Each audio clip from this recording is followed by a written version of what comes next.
हमारे ब्रज में एक रसिक संत थे, निम्बार्क संप्रदाय के श्री भट्ट देवाचार्य जी। तो वैष्णव रूप में रहते थे, द्वादश तिलक लगाते थे और द्वादश तिलक लगा करके अंकित करके कंठी आदि पहन करके बढ़िया सुंदर सिंहासन पर बैठ के भजन करते थे।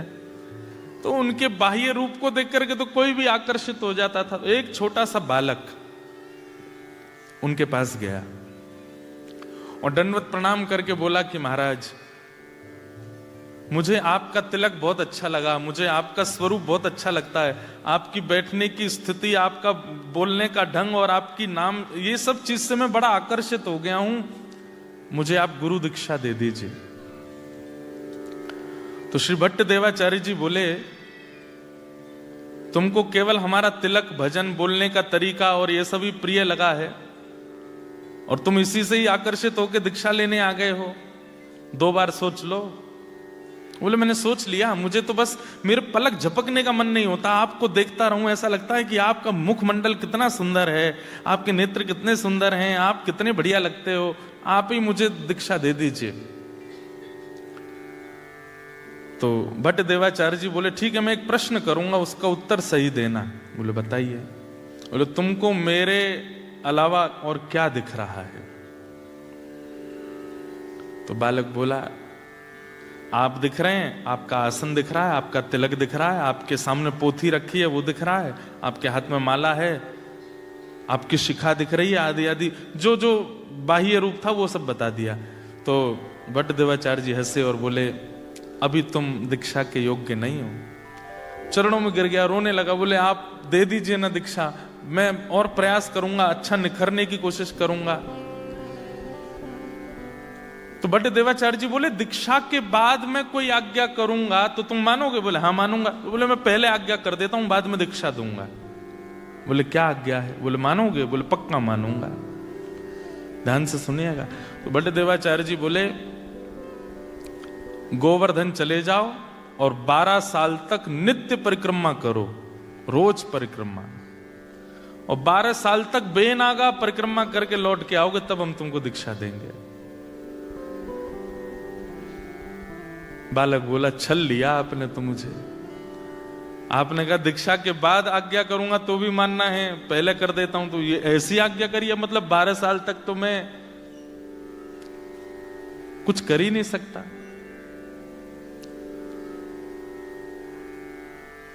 लेकिन गुरु आज्ञा मान करके वो बालक 12 साल के लिए गोवर्धन चले गए और नित्य परिक्रमा लगाते। इतनी निष्ठा।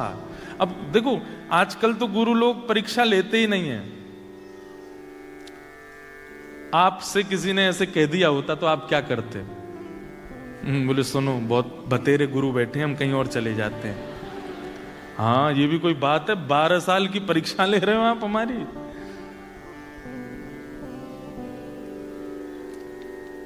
तो चले गए, वो बालक भी चला गया। गुरुजी 2 प्रकार से परीक्षा ले रहे थे, निष्ठा देखूं, निष्ठा कैसी है, मानता है कि नहीं, और फिर 12 साल के तप से जो परिवर्तन आएगा दृष्टि में, उससे इसी का भला होगा।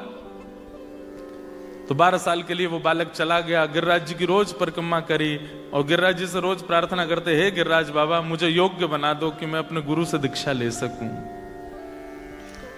12 साल बाद वो बालक आया, अब तो वो बड़ा हो गया था। गुरुजी प्रणाम, आपने आज्ञा की थी 12 साल परिक्रमा की, मैं पूरी करके आ गया हूं, अब मुझे दीक्षा दे दो। गुरुजी बोले 12 साल हो गए? बोले हाँ। अरे मेरा लाला, अच्छा बैठो, बताओ अब तुम्हें क्या दिख रहा है? बोले गुरुजी पहले तो केवल आप एक मानव जैसे दिख रहे थे, लेकिन आज आपके श्री अंग से ऐसा लग रहा है मानो जैसे सूर्य के समान तेज प्रकट हो रहा हो। आपका तिलक ऐसा लग रहा है मानो स्वर्ण मंडित कुछ माथे पर विराजमान हो। आपके रों कूप में ऐसा लग रहा है मानो जैसे कोई दिव्य दिव्य वेद ध्वनि प्रकट हो रही हो। खूब महिमा मंडन किया। भट्ट देवाचार्य जी बोले, अच्छा बेटा एक काम करो। बोले क्या? 12 साल के लिए फिर जाओ।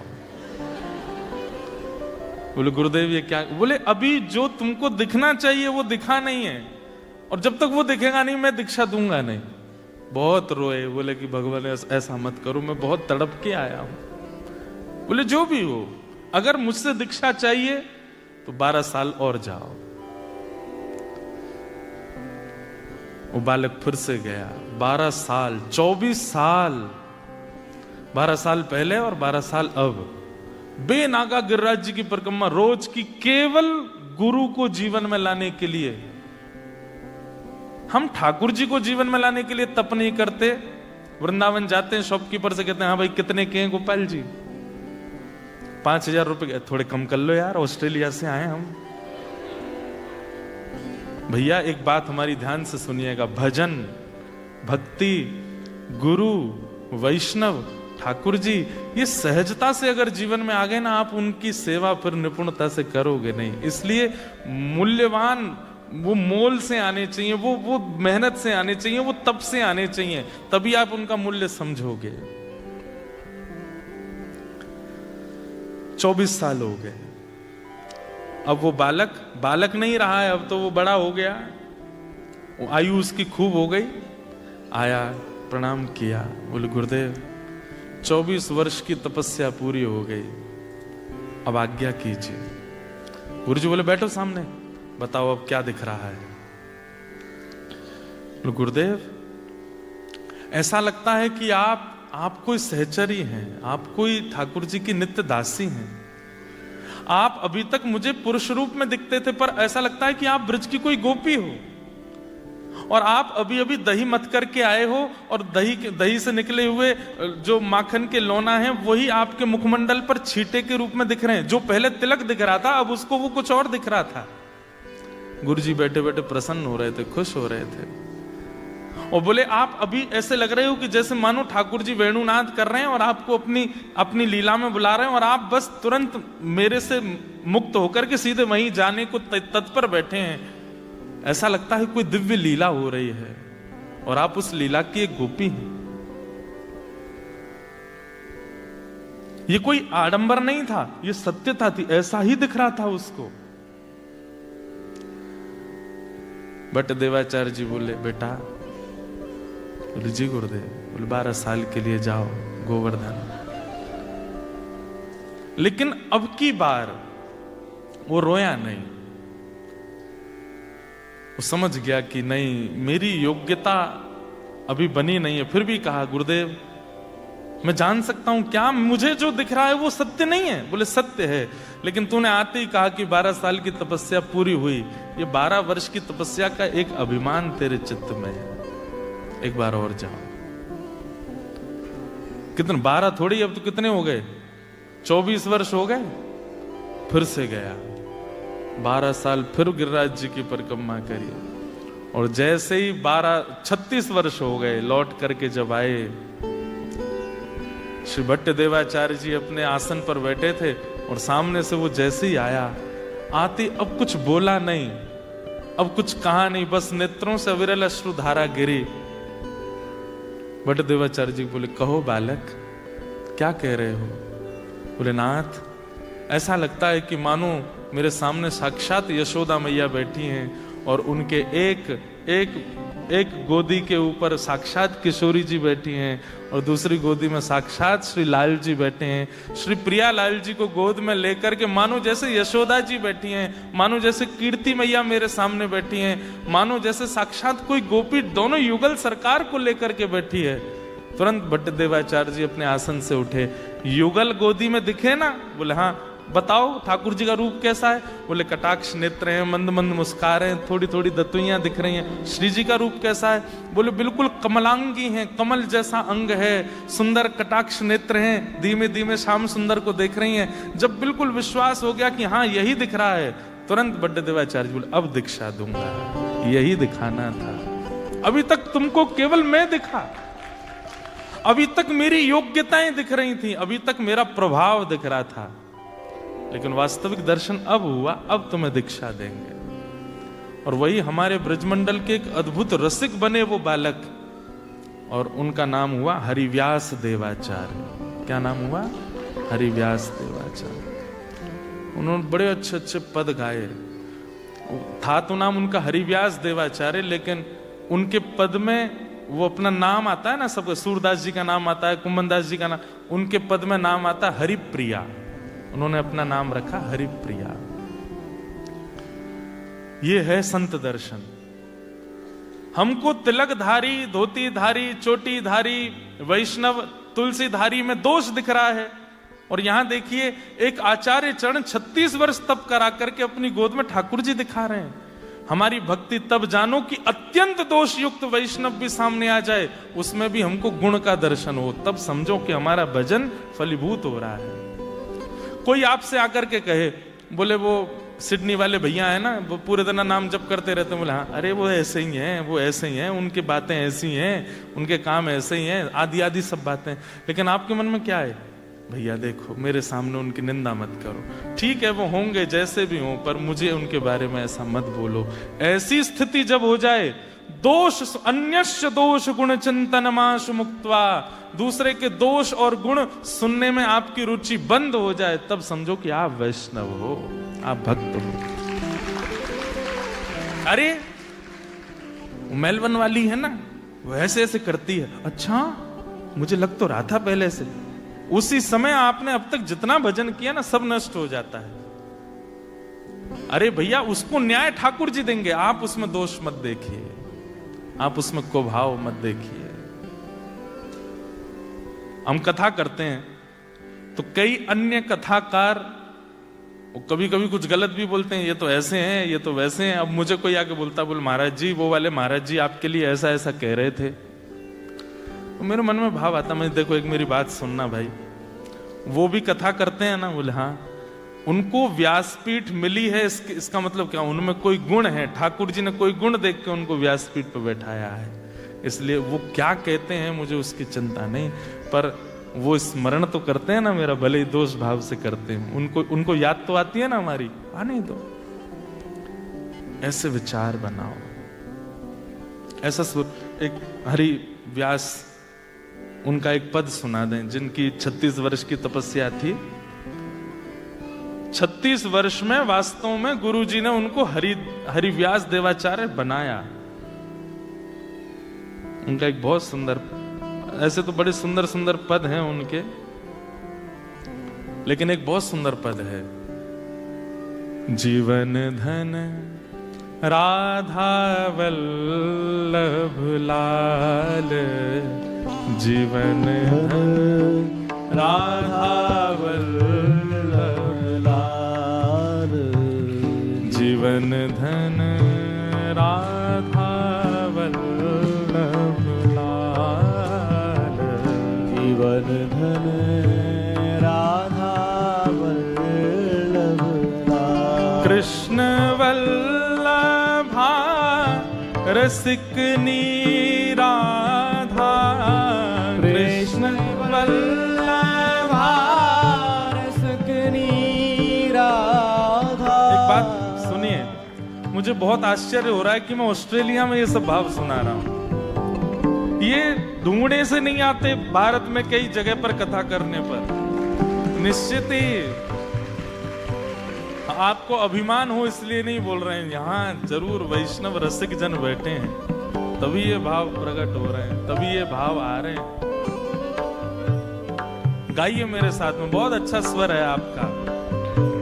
कृष्ण वल्लभा रसिक राधा, कृष्ण वल्लभा रसिक राधा, कृष्ण वल्लभा रसिक राधा, कृष्ण वल्लभा रसिक राधा, वारिज बदने बाल परम धन राधा वल्लभ लाल, परम धन राधा वल्लभ लाल, जीवन धन राधा वल्लभ लाल, जीवन धन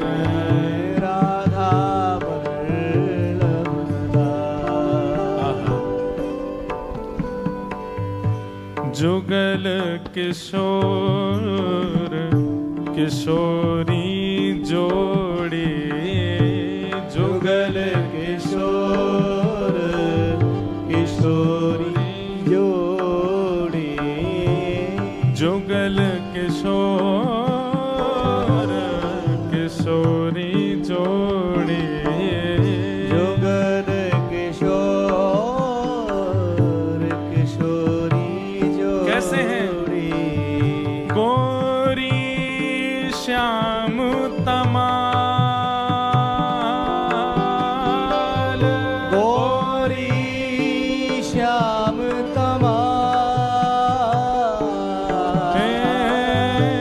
गोरी श्याम तमाल, ओ